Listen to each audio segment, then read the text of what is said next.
Hi guys! Tara, samahan niyo akong ayusin tong mga medals. So yung mga medal pala dyan na inaayos ko ay yung mga medals na nakukuha ko sa funrun na sinasalihan ko. So yung iba dito ay finisher medal at yung iba naman ay podium na medal. Habang inaayos ko to, hindi ko ina-expect na ganito na pala kadami yung mga nasalihan ko. Minsan pala guys, pag nakakachamba, may trophy rin ako nakukuha. Hindi ko alam kung paano ko siya ayusin. Basta ayan, binuhold ko yung medal na finisher lang ako at yung mga medal na pasok ako sa top 3. Nagsimula nga pala ako sumali sa mga funrun noong 2022.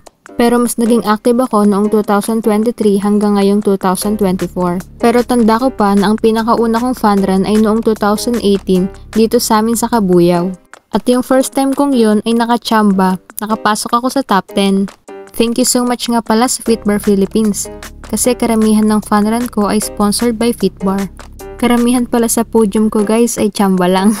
Hindi talaga ako nakakapag-training ng maayos. Binibilisan ko lang talagang tumakbo at focus lang ako sa goal. At ayan guys, isalansan na natin yung mga trophy ko.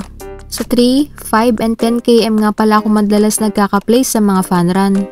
At ayan guys, naayos ko na yung mga medal ko sa funrun. Maraming salamat nga pala ulit sa Fitbar. Kung may idea kayo guys kung paano gaganda tong setup ko, pa-comment na lang sa baba. Bye bye! Thank you!